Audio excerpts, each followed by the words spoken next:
na lang. So, ibig sabihin, kailangan nyo pa akong ipanalangin. Tama? Merong konti pang 3% na lang. So, salamat sa Panginoon sa pagkakataon na magkakasama tayo. At siyempre, kasama natin siya. At salamat, meron na siyang ginawa. Hindi pa tayo nagsasalita, meron na siyang ginawa.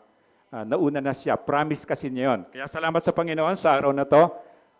Sabi niya sa nasa last na tayo ng Book of Acts. Salamat sa Diyos, di ba?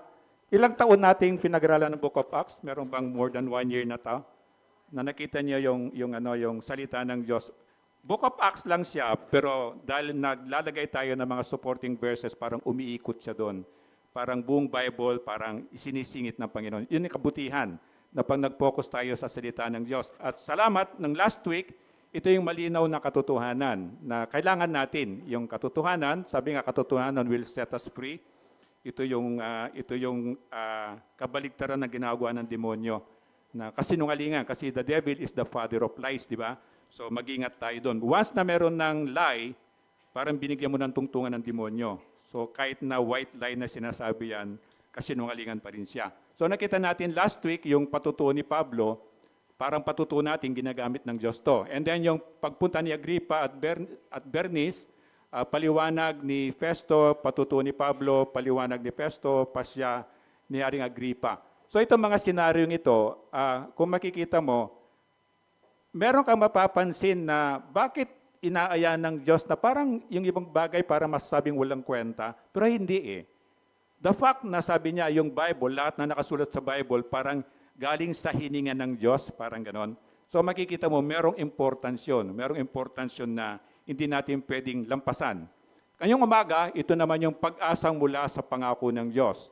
Titingnan natin yung sa Acts 26 na tayo, verses 1 hanggang 11. Pwede po pa tayong tumayo bilang respeto sa pagbasa ng salita ng Diyos at sabay-sabay nating basahin.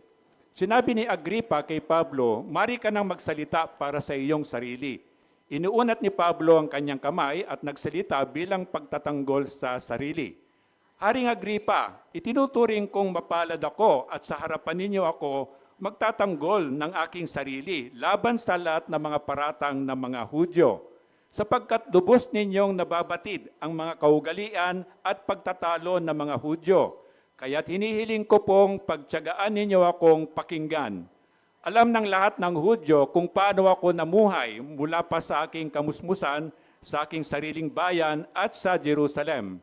Matagal na nilang alam at sila na ang makapagpapatotoo kung kanilang gugustuhin na ako'y namuhay bilang kaanib ng pinakamahigpit na sekta ng aming relihiyon, ang sekta ng mga Pariseyo. At kayo'y nililitis ako dahil sa aking pag-asa sa pangako ng Diyos sa aming mga ninuno. Ang pangako ring iyan ang inaasahan ng aming 12 lipi, kaya't sila'y taimtim na sumasamba sa Diyos gabit araw. At dahil sa pag-asa ring ito, Haring Agrippa, ako'y pinaparatangan ng mga Hudyo. Bakit hindi mapaniwalaan ng mga naririto na maaaring muling buhayin ng Diyos ang mga patay? Akala ko rin noong unay dapat kong gawin ang lahat ng aking magagawa laban sa pangalan ni Jesus na taga Nazaret. At ganun nga ang ginawa ko sa Jerusalem. Maraming Kristiyano ang aking pinabilanggo batay sa kapangyarihang ibinigay sa akin ng mga punong pari ng mga Hudyo. Isa rin ako sa mga humatol ng kamatayan sa kanila. Pinarusahan ko sila sa lahat ng mga sinagoga upang piliting talikuran ang kanilang pananampalataya. Sa tindi ng puot ko'y inusig ko sila kahit sa mga lunsod sa ibang bansa. Amen. Tayo po'y manalangin. Ama, salamat po sa salita mo po na iniwan mo po sa amin.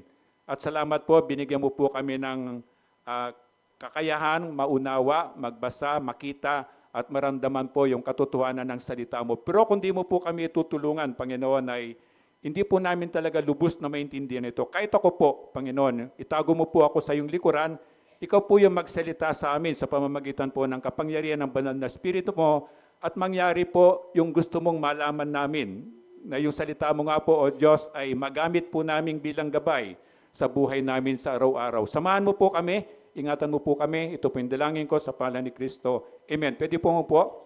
So, kawalan ng pag-asa, naranasan mo na ba yung ganitong parang wala ka na makitang pag-asa, parang dead end na, parang hindi ka na makakain, hindi ka na makatulog, parang nagsisimula sa anxiety lang, and then later on, pag hindi ka nag-ingat, depression na yan.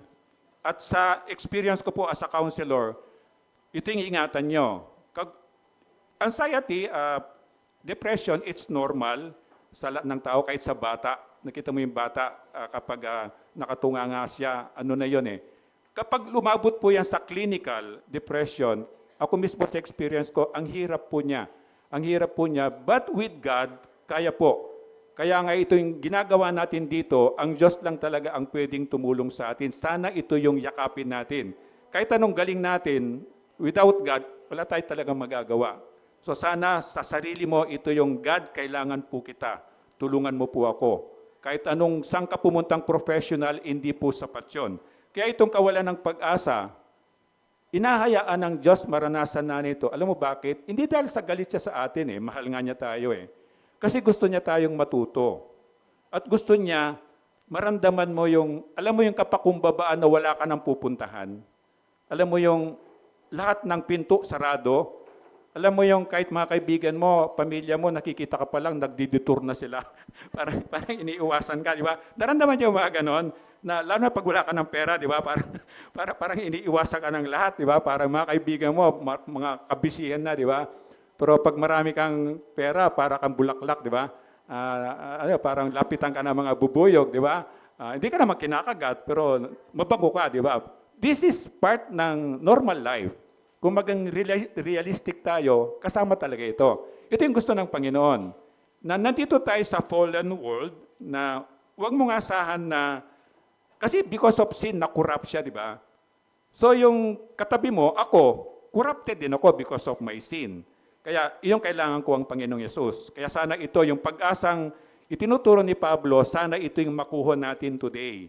Na hindi mo maiwasan magkasakit, hindi mo maiwasang malungkot, hindi mo maiwasang magutom. Kahit anong gawin mo, mangyayari at mangyayari yan. Kaya lang, kapag kilala mo ang Diyos, ito, meron ka pa rin pag-asa in spite of. At maalala mo, temporary lang yan. Katulad ng buhay natin, temporary lang. So dapat, balanse. Gawin ko yung gusto ko na hindi masama, pero huwag mong kakalimutan ng Diyos kasi balanse. Para alam ko kung saan ako pupunta kapag binawi na yung buhay ko. So si Pablo, si Paul at saka si Agripa, si Pablo sa Tagalog, ito yung sa kwento natin ngayon. And then makita mo may kasama si Bernice. Si Bernice, sa mga nanay, huwag niyong pangalan ng Bernice yung anak niyo. But anyway, kahit na Bernice pa yung pangalan ng bata, it doesn't matter na. Pero dito matututunan natin yung pag-aaralan natin, bakit nandyan ang mga taong yan, bakit isinulat o ipinasulat ng Diyos ang mga pangalan na yan sa Bible. Ano bang importance niyan? Of course, nandito yung last kwento natin kay Festus, parang nasa korte, pero hindi naman talaga korte eh. Para siyang, di ba sa palasyo meron siyang parang pinakamalaking sala, parang ganun lang siya. And then nandun yung mga dito sa panahong ito dahil dumating si Agripa, nandun itong mga, lahat ng mayayaman siguro, lahat ng professional, lahat ng importanteng tao, nandun sa senaryo yon. So may imagine mo, ang laki ng bulwagan na yon, pero merong gagawin ng Diyos doon. Ito sana yung makita natin hanggang mamaya. And then sa Acts 26, in advance ko lang siya, di ba? Verse 28, 26 tayo, 1 to 11. Sabayan niyo ako. Sinabi ni Agripa kay Pablo, sa palagay mo ba'y may hikayat mo akong maging Kristiyano sa loob ng maikling panahon? Actually, ito yung nasa puso ni Pablo. Natatandaan niyo? Nung bago siya maging Kristiyano, napakasalbahin niya.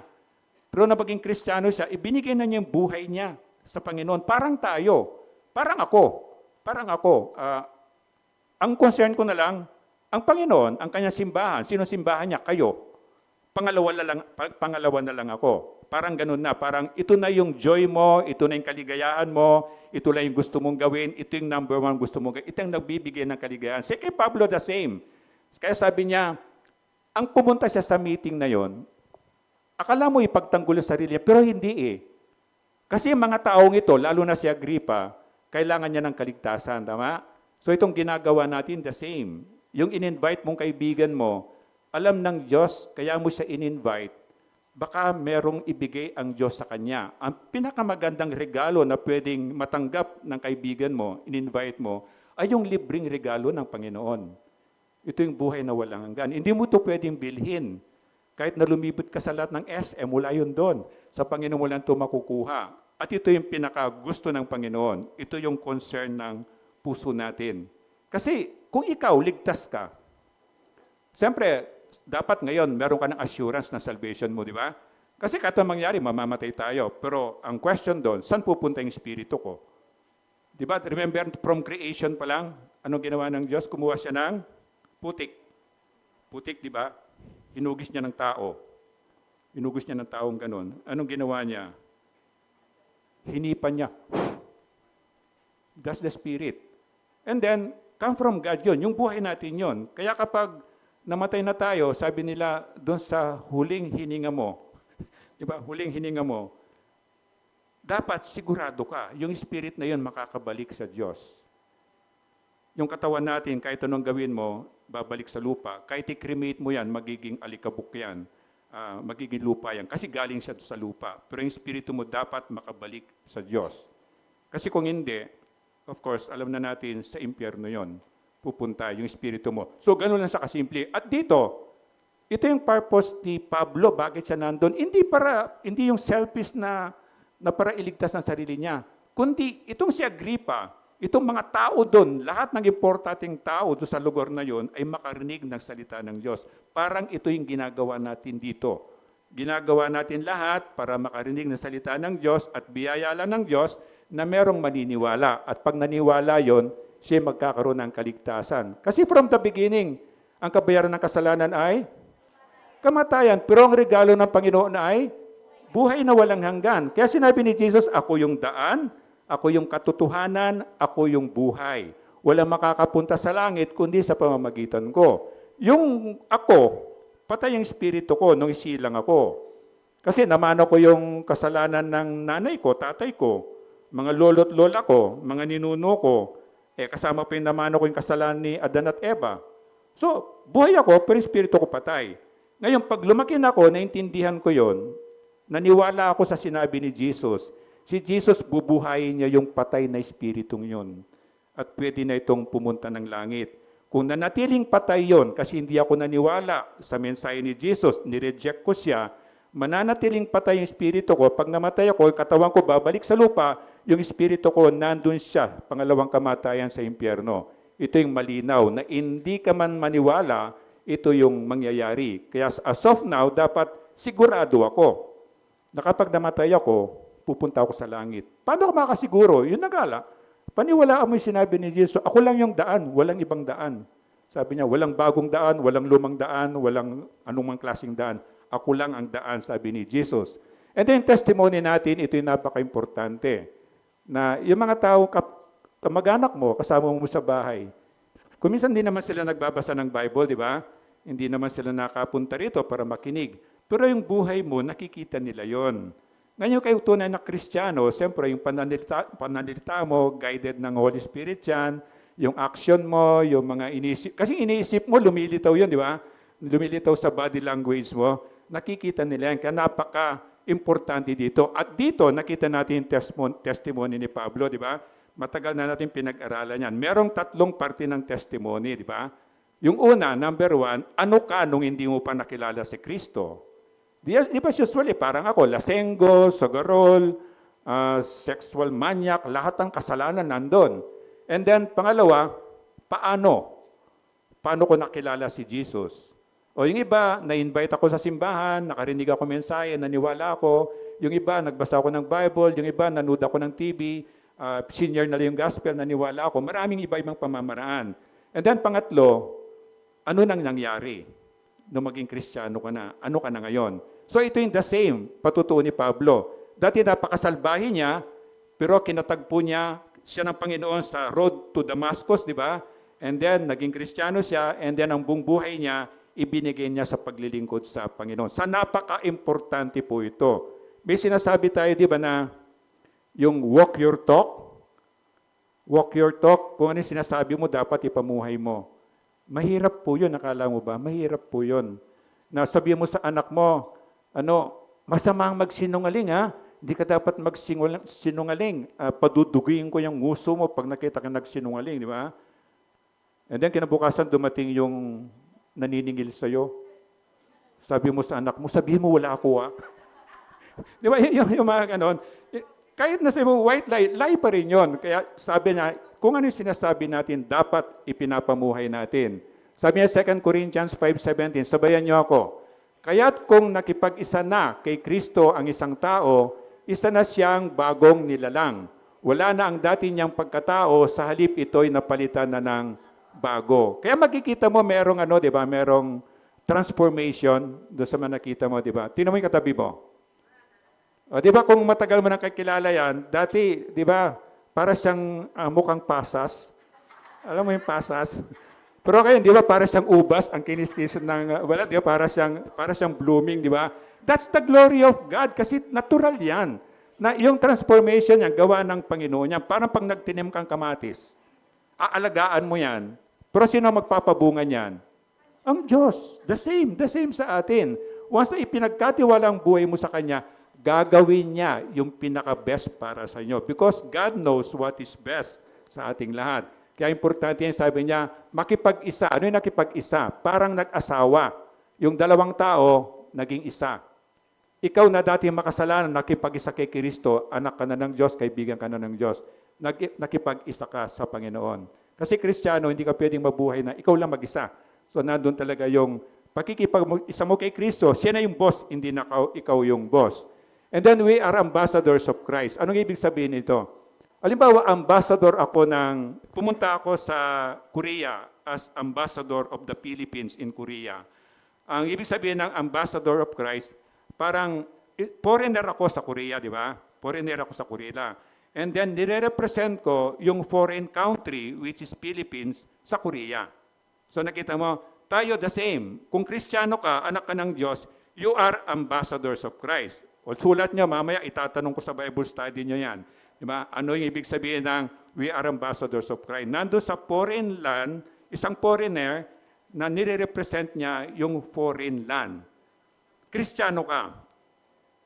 Ang talagang residence natin ay langit. Citizens of heaven tayo eh. Na eventually doon talaga yung destination natin. Remember, kasi pag citizens ka lang ng Pilipinas, itong Pilipinas, itong earth, magugunaw siya. Pinag-aralan na natin yan, di ba? Someday magugunaw siya kasi papalitan siya ng Panginoon ng bagong earth o bagong mundo o bagong heavens, di ba? Papalitan yan eh. The old will pass away tapos nandun na yon. So tayo, nire-represent natin si Kristo dito sa lupa na hindi talaga tayo taga rito. Temporary resident tayo ng Pilipinas lang. Kasi pag namatay tayo, it's either na kung citizen ka ng heaven, punta ka ng heaven. Kung pinili mo na citizens ka ng hell, doon ka sa hell. Ganun lang kasimple yon. So sabi, ambassadors of Christ, nire-represent natin si Kristo. Napaka-importante po nito. Kaya alam mo, in-interview ako ng isang, medyo last month na nasabi sa akin, Pastor, pwede po bang ang isang pastor maging ma-elect natin sa government position, parang ganon. So, on the spot, usually pag in-interview ka, di ba, may mga question ipapadala sa iyo in advance. Pero parang ambush interview yun. Tapos sabi ko, pwede naman, pero I think hindi siya mananalo. Bakit naman po? Kasi pag sinabi kang Christian ngayon, medyo basa yung pangalan ng Christianity. Because of our testimony, na Kristiyano pa man din yan, sabi niya. Tinan mo, paglabas ng simbahan, nagmumurahan na. Kristiyano pa man din yan, tapos nakita mo, puro sila barangay ng barangay, di ba? Yung pinapabarangay. So sabi ko, siguro hindi pa time. Until such time, ang mundo, makonvince natin, yung pamumuhay natin ay talagang tama. Yun na nga, yung sinasabi natin, ginagawa talaga natin. Yung talagang, mahirap pong maging Kristiyano, tama? It is impossible, actually, mamuhay kang bilang Kristiyano. Kapag galit ka, lumilitaw na tayong natural mo. Tapos sasabihin mo, at the end of the day, Tao lang po ako. Totoo naman, tao ka lang. Kaya mahirap po, only by the grace of God, na pwede talaga tayong tumayo bilang Christian. At malungkot kung minsan mag-iisa ka, hindi ka pwedeng sumama dun sa, ang sarap kayang mag-videoke, di ba? Kahit hindi magandang boses mo, di ba? Kapag medyo tipsy ka na, di ba? Wala ka ng pakialam, yung magandang boses mo, di ba? Talagang bibiritin mo yan, di ba? Parang gano'n, di ba? Ang sarap nun, di ba? Pero as a Christian, kung minsan merong boundaries yun, hindi masama yon. Kaya lang yung paglalasing, masama na nga kasi nawawalan ka na nga ng parang hiya sa sarili mo. Kaya we are ambassadors of Christ, napaka-importante po yung bakit ka nauna sa family mo, bakit ka nauna sa kaibigan mo, kasi gagamitin ka ng Diyos. Paano ka gagamitin? Kahit hindi ka mag-Bible study, kahit hindi mo i-quote, i-memorize yung verse, ipakita mo lang yung buhay mo. Yung buhay, ginagaya mo si Kristo. Ginagaya mo yung karakter niya, attitude niya, yung puso niya, yung kabaitan, yung pananalita mo. Believe me, gagamitin ka ng Diyos na tunay na ambassador, baka maligtas yung mga taong yon. Pag-asa mula sa pangako ng Diyos, ito yung pag-aaralan natin. Una, sabayan niyo ako, sinabi ni Agripa kay Pablo, mari ka na magsalita para sa iyong sarili. Inunat ni Pablo ang kanyang kamay at nagsalita bilang pagtatanggol sa sarili. Inunat niya kasi wala namang microphone eh. So pag inunat mo yung kamay na ngayon, unti-unting tatahimik, di ba? Kaya magsasalita, kahit walang microphone, maririnig pa rin. Nasa lineage ni Herod itong pinag-aaral natin. Remember si King Herod Agrippa the first. Tatatandaan niyo ito yung pinuno nung araw na ikinulong si Pedro. Tatandaan yung kwento natin. Ikinulong si Pedro, tapos biglang nag-earthquake, tapos nagtanggalan yung mga posas, nagbukasan yung mga gate ng kulungan, di ba? Nakalaya si Pedro. Siya yung pinuno nung araw, nung panahon ni Pedro. Tapos siya rin yung, si Haring Herod Agrippa I, natandaan niya yung, kasi naging progressive ang paghahari niya. And then one time, nagdamit siya ng hari talaga, yung pinakamagandang damit ng hari. Siyempre, matalang kagalang-galang, di ba? And then nagtalumpati siya sa maraming tao. Pinagyabang niya, in a sense, lahat ng fulfillment niya bilang hari. Nawala ang credit sa Panginoon. Hindi niya binanggit ang Panginoon. Kaya ang mga tao, sumigaw ang mga tao. Ang sigaw ng mga tao, ang nagsasalita ay boses ng Diyos, hindi boses ng tao. Nawala ang credit sa kanya. Anong ginawa ng Diyos? Tandaan niyo, hinampas. Si King Herod Agrippa I. Hinampas, bumagsak, sinimulan siyang kainin ng uod. Tandaan nyo, hindi isang oras kinain na matay, hindi. Hindi 1 day, hindi 2 days kinakain ng uod. Bakit? Simple lang na yung success niya parang sa atin. Kung buhay ka, kung mayaman ka, matalino ka, kanino galing yun? O sa Diyos, di ba? Nung isnilang ka ba, nagsusulat ka na, nagko-computer ka na, di ba? Hindi pa naman, di ba? So, lahat ng iyon, biyaya ng Diyos, providential gift ng Diyos sa atin nyo. Kaya dapat lamang, di ba, pasalamatan ang Diyos. Salamat po, buhay pa ako. Salamat po, nakaakyat ako sa 4th floor dito, kahit na ang tuhod ko para na akong hapon, di ba? Yung gano'n yung mga paa, di ba? Kasi wala na sa alignment yung mga natin, yung mga tuhod natin, nawawala yung muscle, di ba? So, gusto lang ng Diyos, sana maalala mo siya. Ano mang pangit yung ulam mo, ano mang hindi sarap ng ulam mo, merong Diyos na nagbigay. Dahil ba hindi masarap ang ulam mo, hindi ka na magpipray na maganda. Pag magandang ulam mo, naku, hallelujah ka pa, di ba? So, inantay lang ng Diyos in everything, magpasalamat tayo. So kinain siya ng uod, hindi lang 1 day, ilang araw hanggang siya ay namatay. Bakit? Ayaw ng Diyos na kahit tayo mapahamak. Hindi magbubunga yung pagiging proud natin, yung pride natin, yan kalaban natin. Ang hinanap ng Diyos yung kapakumbabaan. And then, pag-aaralan natin ngayon, si King Herod Agrippa II. Sino naman to? Siya itong sa kwento natin. Siya yung pumalit dyan, and then siya naman yung namumuno sa panahong ito. Sino si King Herod Agrippa II? Unang-una, siya yung siya yung may power na mag-appoint ng high priest. So nakita mo yung pinaka-power niya, yung pinaka-punong pare, siyang may kapangyarihan doon. So lahat saludo sa kanya, lahat takot sa kanya. At siya yung parang may control doon sa temple nilang sa Jerusalem na gano'n. Meron siyang power na gano'n. Kaya lang, kasama niya yung kasama niya yung buong entourage niya pagpunta rito at kasama niya si Bernice. At si Bernice, meron silang maling relationship kasi magkapatid sila pero meron silang romantic relationship.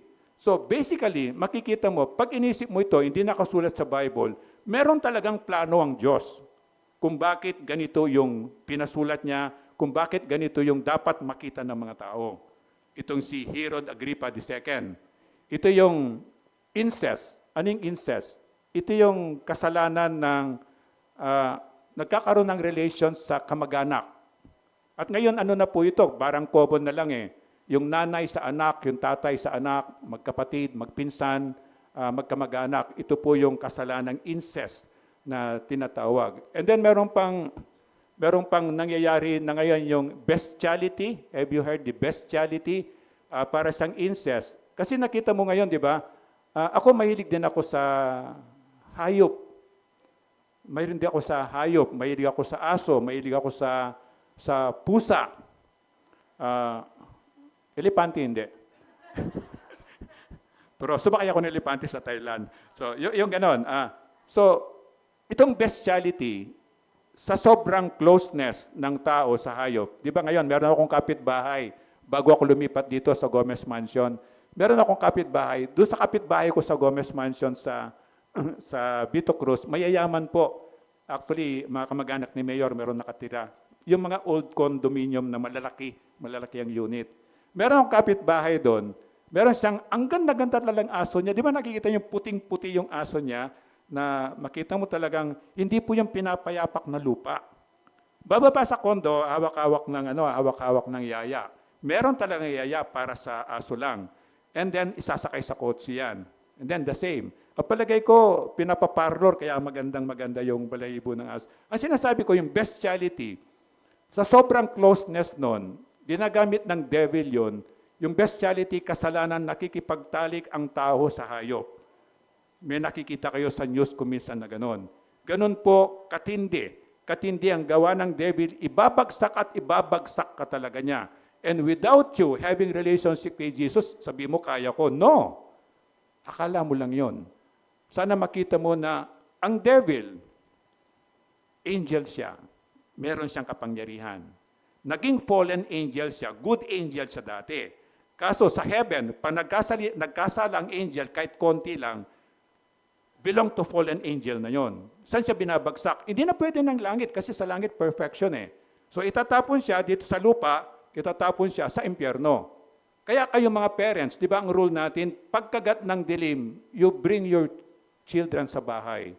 Ayan, doon na lang na siya. Kasi pag dilim na, ito na yung mga lahat ng bad spirit, parami po yan. At subukan mong lumabas ng 12 midnight, ikaw mismo makikita mo anong nangyayari kapag midnight na sa kalye, sa mga ganun po. So ito yung sinasabi niya na ginagamit ng demonyo kahit yung hayop magkakasala ang Diyos sa tao. And then yung pangangalo niya, alam na natin, di ba? Alam natin yung pangangalo niya. Ano yung pangangalo niya? Any sexual action outside marriage. Hindi pinagbabawal ng Diyos na yung pleasure ng sex. Binagyan talaga ng Diyos ng pleasure yan Pero within the marriage. Anything outside doon, ay pangangalo niya o kasalanan sa Diyos. And then, sabi niya, Haring Agrippa, itinuturing kong mapalad ako sa harapan ninyo, ako nagtatanggol sa aking sarili laban sa lahat ng mga paratang ng mga Hudyo. Yung paratang sa kanya, natandaan natin yun, di ba? Yung paratang sa kanya, wala namang katotohanan Remember, pag tinignan mo yung story ni Pablo, nakikita mo si Jesus, di ba?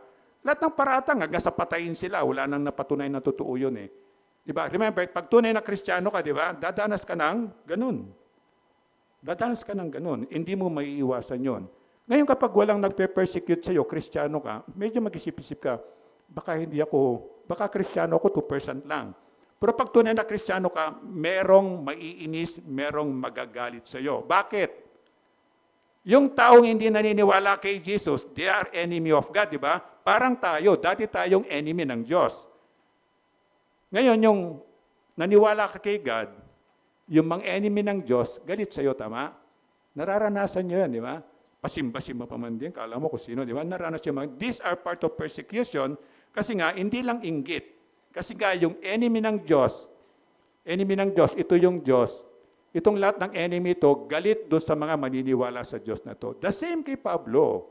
The same kay Pablo. Jesus the same. Sinong lumalaman kay Jesus? The devil. The same. Dalawa lang po yun eh. Ang Diyos at saka ang demonyo, ikaw ang pipili lang. Saan mo gusto? Ikaw ang pipili. Dito pa lang sa lupa, siya mag-ahari sa'yo, siya paglilingkuran mo. E lalo na pag namatay ka, ang destination mo, depende kung sino yung pinili mo sa kanila. Ito yung pinag-aaralan natin. And then sabi niya, 3, sapagkat lubos ninyong nababatid ang mga kaugalian at pagtatalo ng mga Hudyo. Kaya't inihiling ko pong pagtiyagaan ninyo akong pakinggan.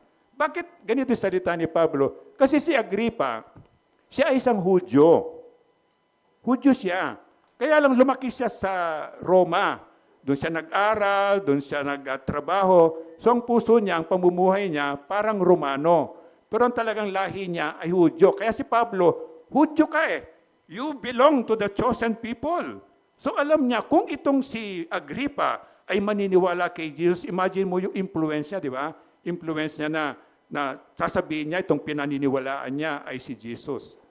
Na talagang Diyos at Panginoon si Jesus. Kaya ang punto niya, sabi niya, alam niya na dahil Hudyo, isang Hudyo si Agripa.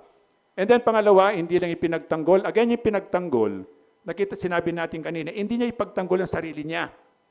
Kundi pinagtatanggol niya yung gawain ng Diyos na pinagkatiwala sa Kanya. Parang ako po, nakikita niyo yan. Ako, bastusin mo ako, okay lang. Pero bastusin mo itong templo ng Diyos, mag-aaway tayo. Ganun ako. Kasi pinagtatanggol ko, hindi ni sarili ko. Pinagtatanggol ko yung gawain, ipinagkatiwala ng Diyos sa akin. Kaya ayaw kong pag pumunta ka rito, magkasundo tayo. Re-respetuhin kita, respetuhin mo ko. Ngayon sa ibang araw, okay lang, doon lang tayo sa labas. Huwag lang tayo magsuntukan kasi matanda na ako, di ba? So yung ganon, pinagtatanggol niya, hindi yung sarili niya, kundi yung pinagkatiwala ng Diyos sa kanya. Parang sa'yo, pinagkatiwala ng Diyos, ang anak mo, papayag ka pa, na kahit maling anak mo, gaganong-ganunin lang, di ba? Kahit maling anak mo, siyempre kakampihan mo, pagtatanggol mo yon. So, then, pangalawa, isanay o yung ititrain o pag-aaralan. Ito po yung importante kasi walang shortcut nga eh. Sabi niya, for alam ng lahat ng Hudyo kung paano ako namuhay, mula pa sa aking kamusmusan, sa aking sariling bayan, at sa Jerusalem. Pinamumuhay niya yung buhay talaga ng yung Judaism, ang relihiyon nila nung araw. And then 5, matagal na nilang alam na sila na ang magpapatuto kung kanilang gugustuhin na ako'y mamuhay bilang kaanim ng pinakamaigpit na sekta ng aming relihiyon, ang sekta ng mga Pariseyo. Alam na natin na Pariseyo, sekta, parang yung mga ibang religion ngayon, they memorize, di ba? And then chinachant yun. It's a good, yung rewiring ng mind.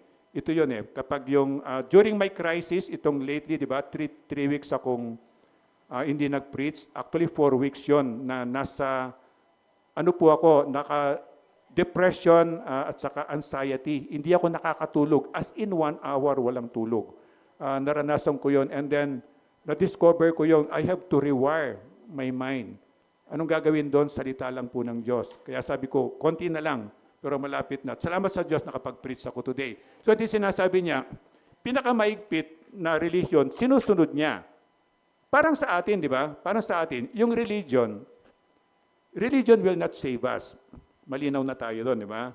Only yung relationship mo kay Jesus. Kasi yung religion, lahat ng religion po, hindi lang Catholic, lahat yan, Buddhism, Animism, lahat yan. Di ba ang talagang salvation niya, yung good works, gawin ko ito, maliligtas ako. Pero pag hindi ko nagawa ito, hindi ako maliligtas. Ganito yung, tayo naintindihan na natin, na yung kautusan, basic the 10 commandments of Moses, di ba? Kapag ginamit ko ito bilang daan para maligtas ako, hindi ako maliligtas.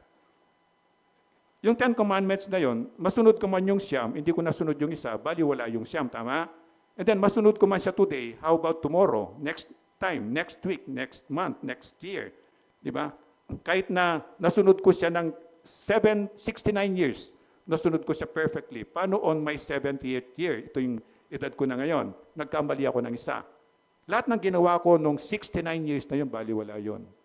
So malinaw na sinasabi ng Diyos, hindi ko nilagay yung 10 Commandments for you to follow para maligtas ka. Kasi hindi po pwede.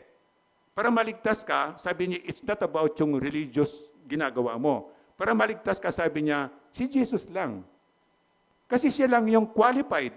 Kahit ako gusto kong bayaran ko yung kasalanan mo, gusto kong bayaran, pero hindi ako qualified. And sa lahat ng nilalang ng Panginoon, sa lahat ng walang qualified sa atin magbayad nun. Only Jesus is qualified. Bakit? Wala siyang bahid kasalanan. Wala siyang kasalanan. Kahit nagkatawang tao siya, hindi siya nagkasala. Hindi nawala yung pagka-Diyos niya. So siya lang pwedeng magbayad ng kasalanan ko at ng kasalanan mo. So with that reality, sabi niya, yung religion, hindi ka masisave niyan. Bakit na yung 10 Commandments? Bakit nilagay doon? Para malaman ko na ako pala yung makasalanan. Di ba nung sinabi niyang huwag ka magnakaw? Ang dami kong beses nagnakaw, lalo nung bata ako, di ba? Kahit mga barya nga, ninanakaw ko, di ba? Sabi niya, huwag kang papatay. Pastor, di naman ako pumatay eh. Pero naranasan mo na sa sobrang galit mo, gusto mong tirisin yung tao, di ba? Sabi ng Diyos, sa puso mo, pinatay mo na yon. So, pag nakita natin yung 10 Commandments, ang purpose niya, para ma-realize ko, makasalanan ako, kailangan ko ng Diyos, kailangan ko ng tulong, kailangan ko ng tagapagligtas because I cannot save myself. Yun ang purpose niya. Kaya sabi niya, ginawa ko, kilala niyo ako, sinunod ko yan. Pero ibig niya sabihin, hindi pala sapat yan. Hindi pala sapat yan. And then, yung ipamuhay, ang kanyang pinag-aralan, ang kanyang pagtatago sa ipapamuhay niya, ito yung kailangan din natin. Sabi niya sa 6, at ngayon nililitis ako dahil sa aking pag-asa pangako ng Diyos sa aming mga ninuno. Sa Old Testament, di ba? Ano yung pangako ng Diyos? Ang pangako rin yan, ang inaasahan ng aming 12 lipi, 12 tribes of Israel, di ba? Kaya sila'y taim-tim na sumasamba sa Diyos gabit araw. At dahil sa pag-asa rin ito, Haring Agripa, ako'y pinaparatangan ng mga Hudyo. Ano pa yung pangakong yan, di ba? Bakit hindi mapaniwalaan ng mga naririto na maaring muling buhayin ng Diyos ang mga patay? Ito yung pangako. Bubuhayin ng Diyos muli ang mga patay. At kung ikaw, kung ako, naniniwala ako dito, kahit magkasakit ako, kahit matanda na ako, hindi ako takot mamatay. Bakit? Bubuhayin ako ng Diyos uli eh. Yung spirito ko, babalik punta siya ng langit. Yung katawan ko, babalik sa lupa. Sa mga, kahit na nagsulat ka pa ng Last Will and Testament, di ba? Ako, meron ako sinulat eh, na hindi ako magpapa-imbalsa mo. Huwag niyong pakialaman yung mga bituka ko. Basta isang gabi lang yung lamay, kinabukasan libing niyo ako. Kasi babaho na ako, di ba? Sabi ng kapatid ko, malay mo pa pag patay ka na yung gagawin namin sa'yo. Anyway, sa puso ko, ano man gawin niyo sa akin, bago ako mamatay, sigurado ako, babalik ako ng langit. O bahala na kayo sa akin, ipakremate niyo yan, o anong gawin niyo dyan, di ba? Bahala na kayo doon. Pero sabi niya, ito yung nagbibigay ng pag-asa. Kahit sa akin po, ito po yung nagbibigay ng pag-asa na kahit na yung dinaanan kong 1 month na yan, ang term ko para akong nababaliw. Yung sobrang takot, hindi ako makatulog. Imagine mo, a mansion na ganon. Yung parang sinasabi ko sa mga kaibigan ko, nandito na ako, anytime babagsak na ako dito, sabi ko, tulungan mo ako.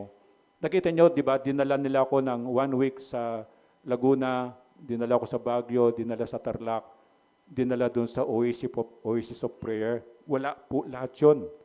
Wala nangyari doon. Ang ganda-ganda ng kwarto ko sa Baguio, hindi man ako nakatulog. And then, ngayon nakikita ng Diyos, pinapakita ng Diyos ang reason. Ang reason. Kinonsider ko na eh.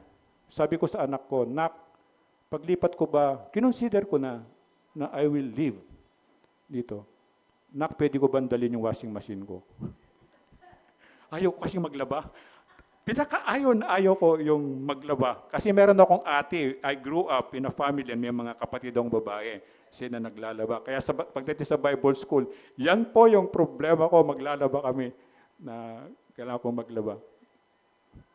Pero sabi ng Diyos, no, kailangan mong daanan to. Pero salamat sa Diyos, napagtagumpayan ko po. 3% na lang, 3% na lang na sabi ko, kita mo yung ginawa ng devil, iwanan mo sila. Kayo po yung buhay ko eh. Ito yung buhay ko. I'm a church planter. Dito ako masaya. Magsimula na simbahan. Ngayon pwede ko na pong iwanan. Pwede ko nang iwanan. May mga train na. Kaya kanina sabi ko, nagpipray ako kagabi, God, gusto kong magsimula uli ng isang simbahan. Pero hindi yung iiwanan ko kayo ng ganon. Nandito pa rin ako, pero magsisimula lang ako ng another church. Pag nakatrain ako ng leaders, i-entrust ko yan sa leaders. The same po yung mga sinimulan kong simbahan sa Korea, sa ibang bansa, sa ibang probinsya, the same. Pag nakapag-train ng leaders, iiwan sa kanila, then magsisimula muli ng isa. Sabi ko, God, baka pwede pa yung, malapit na lang. Yung malapit po dito. Kaya ipag-pray natin yun, na magsisimula ako ng simbahan uli siguro, God willing, pero malapit lang dito, para dito pa rin ako. Hindi po ako aalis. Hindi po ako aalis dito. Kaya salamat sa Panginoon. Kaya sabi niya, ito yung pag-asa na muli niyang bubuhayin yon. And then panghuli natin, ito yung ikumpisal. Ikumpisal. Dito yung nakita natin doon sa verse 9. Ito yung kumpisal ni Pablo. Akala ko rin nung unay dapat kong gawin ang lahat ng aking magagawa laban sa pangalan ni Jesus na taga Nazaret. At ganun nga ang ginawa ko sa Jerusalem. Maraming Kristiyano ang aking ipinabilanggo batay sa kapangyarihang ibinigay sa akin ng mga punong pari ng mga Hudyo. Isa rin ako sa mga humatol ng kamatayan sa kanila. Pinarusahan ko sila sa lahat ng mga sinagoga upang piliting talikuran ang kanilang pananampalataya. Sa tindi ng puot ko'y inusig ko sila kahit sa mga lunsod sa ibang bansa. Alam na natin, di ba, pinag-aralan natin kung paano, anong samang tao ni Saul pa dating pangalan ni Pablo, di ba? And then dito sa kinagtapo ng Panginoon, sa road to Damascus. Taga Jerusalem sila, di ba? And Damascus, medyo malayo, pero kayang puntahan. Pupunta si Pablo rito. Anong purpose niya? Kasi di ba ang sama niya, kapag Kristiyano ka, ipe-persecute ka talaga niya. Ipapabilanggo ka niya, ipapatay ka niya. So yung mga Kristiyano sa Jerusalem, nag-alisan, di ba? Yung iba pumunta ng Damascus at dito, susundan sila. Alam mo gagawin niya, pupunta siya sa sinagogang ganito. At alam niya, Kristiyano ka, taga Jerusalem ka, kakalad ka rin ka talaga niya. Ipapahiya ka niya, ibabalik ka niya sa Jerusalem. Kasi gusto niya, talikuran mo yung pagiging Kristiyano mo. Maging Judaism muli ang ano niya, ang ipamuhay mo kumbaga. Dito, tanghaling tapat. Di ba sa tanghaling tapat, nandito yung pinaka maliwanag na araw, yung liwanag ng araw sa tanghaling tapat, di ba? Pero sa tanghaling tapat na yung pinakamaliwanag na liwanag ng araw, meron pang mas maliwanag dun na lumitaw. Ito yun. Dito sa kinatagpo ng Panginoon, sabi niya, Saul, Saul, bakit mo ako inuusig? Why do you persecute me? Sabi niya. Sabi ni Saul, sino po kayo? Ako si Jesus. May nakarinig doon. Si Jesus, di ba patay na si Jesus? Ito yung sinasabi niya, muli yung pagkabuhay. Hindi, nabuhay ako muli, katulad na sinasabi ko sa inyo noon. And then, nabulag siya. Hindi yung normal na bulag. Pag nabulag ka, itim ang nakikita mo, di ba? Namulag siya sa liwanag. Nakikita niyo na nasasagasa ang pusa sa kalsada. Pag tumakbo siya, merong sasakyan, tumingin siya sa ilaw ng sasakyan, nabulag siya. Kaya nasagasaan siya. Yung ganong klaseng pagkabulag dahil sa sobrang liwanag. And then, nabulag si Pablo.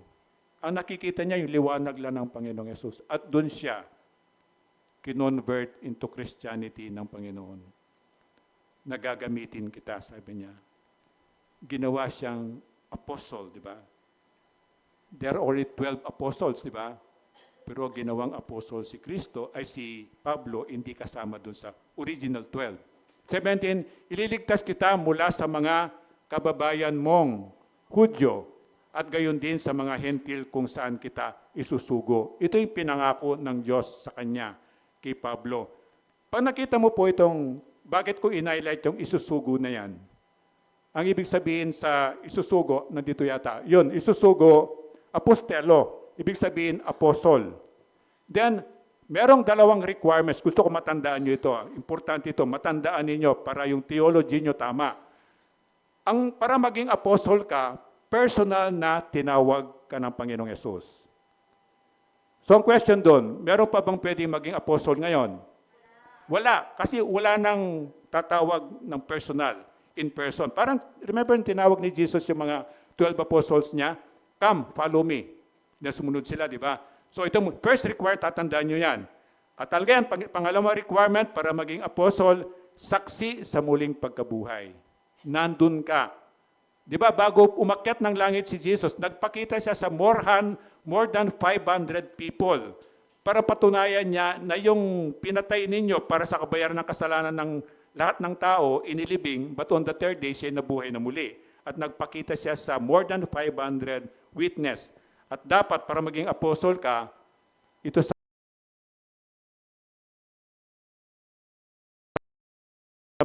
ginagawa ko. But do not call me an apostle kasi I'm not qualified as these two qualifications na yan. Pero ginagawa ko yung nagtuturo, ginagawa ko yung pinagpipray may sakit, ginagawa ko yung gawa ng apostol. At kay God yun, kung gusto niyang pagalingin yung pinagpray ko, nasa kanya yon. Pero do not call me an apostle, yun ang ibig ko sabihin. Para maging malinaw tayo na wala kayong, kahit sa mga na-train kong yan, magiging pastor na kapalit ko rito, huwag nyo tang gagawing apostol ang mga yan, ha? Magiging malina yung doctrines ninyo. And then, ito nga yan, ito yung kadiliman at liwanag. Parang dito, meron akong, hindi naman close friend, pero meron akong friend na hindi naman nagsisimba dito yun eh. Ano lang, alam mo yung, kasi kala nyo babae lang marites, maraming lalaking marites eh. May kaibigan akong gano'n, punta siya rito, pastor sabi niya, patingin nga ng mga ilaw mo. So, sinindihan ko yung mga ilaw, gabi silang pumunta. Sabi niya, parang madilim. Hindi, dinesign ng architect yan, si Jason Abustan, di ba? Anak ni Ate Tessa Abustan. So, paulit-ulit silang ganon. Madilim, pastor, dapat maliwanag, di ba? Para nagbasali silang bay. Puro-puro ganon sila, itong mga kaibigan kong ito. Hanggang sa, sinabi ko lang ito sa kanila. Alam mo, hindi naman ang ilaw ang problema eh.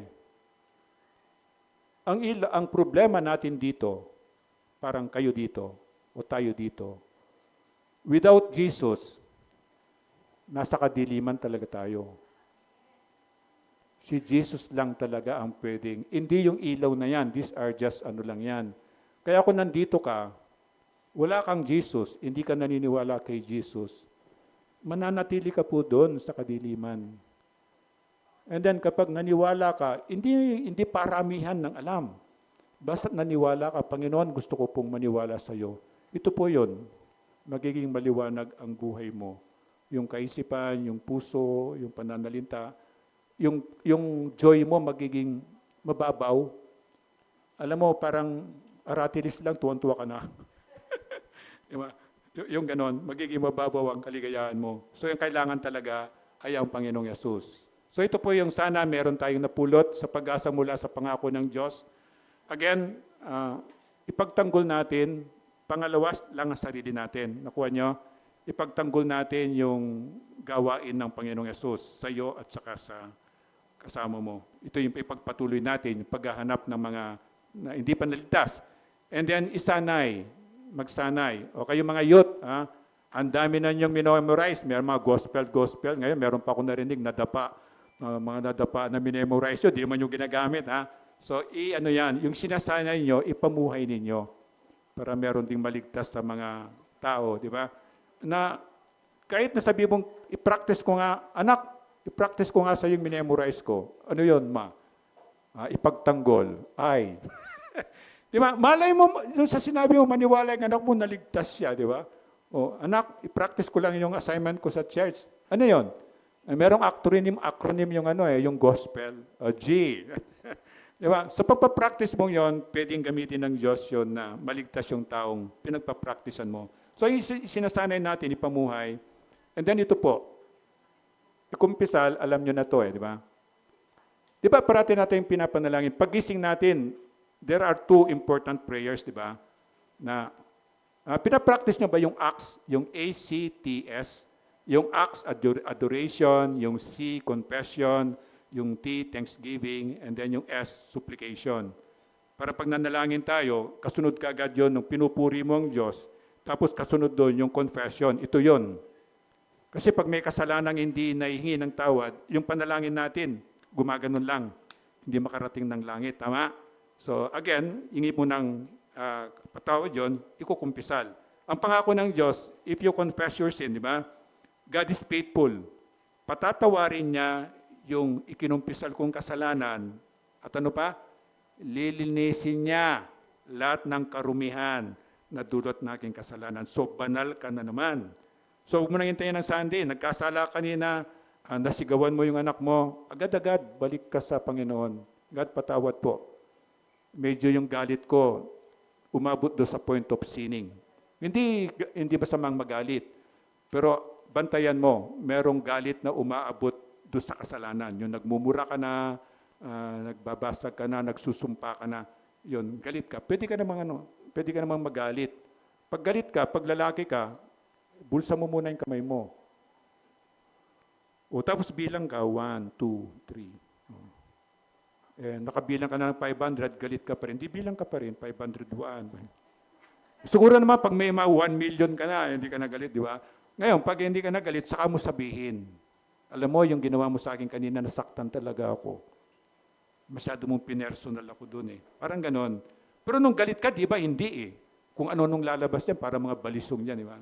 So yung mga ganon. Pag galit ka, huwag ka munang sasalita.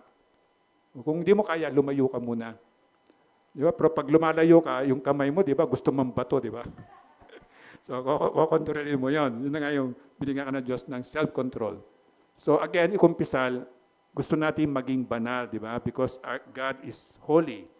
We want to be holy. Ito yun. Nagkakasala ako. Kristiyano ka. Sabi mo hindi ka nagkakasala. Ano sabi ni Jesus? You are a liar. Kasi kahit Kristiyano ka, magkakasala ka. Kaya kailangan mo to. Sa oras na magkasala ka, huwag mo natin ng Sunday. Hingi mo ng tawad yan at pangako ng Diyos, patatawarin niya yon. Tayo po'y tumayo para manalangin. Ama naming Diyos, salamat po. Muli ay nakita po namin yung pagmamahal mo po sa amin sa pamamagitan po ng pagtuturo mo na kailangan po namin ito sa araw-araw na buhay po namin. At ikaw po yung magdikit nito sa puso po namin para hindi po maagaw ng devil at magamit po namin sa araw-araw na buhay po namin. At nawa o Diyos ay tulungan mo po kami na hindi po namin kaya. At itong unti-unting tinuturo mo po sa amin, Panginoon, ay ikaw po yung magbukas ng puso po namin at isipan para ito nga po, Diyos, manatili sa araw-araw na buhay po namin at magamit po namin sa iyo para sa pagrespeto, pagmamahal namin sa iyo, pagsunod po namin sa iyo, at lalo na po doon mangyari po yung magandang plano mo po sa buhay po namin kasi mahal mo po kami. Salamat po, Diyos, sa pagkakataon din makapag-observe po kami ng Holy Communion. Tulungan mo po kami na ito po isang pagsunod po sa utos mo po sa amin. At yun nga po, bago po kami, abang sineserve po to, siyasatin po namin yung puso po namin. Ang instruction mo po sa amin, bago kami mag-take ng communion, we have to take it in a worthy manner. So yung pong may kasalanan na hindi na ikumpisal, ngayon mismo Diyos ay ikumpisal po namin bago po kami mag-take ng communion. Parangalan ka po namin sa pagsunod po namin sa utos mo, na parati po naming alalahanin ang ginawa mong pagbabayad sa kasalanan po namin. Salamat po, Diyos. Pinupuri ka po namin sa oras na to. Ito po yung dalangin ko sa pangalan ni Kristo. Amen. Pwede po mo po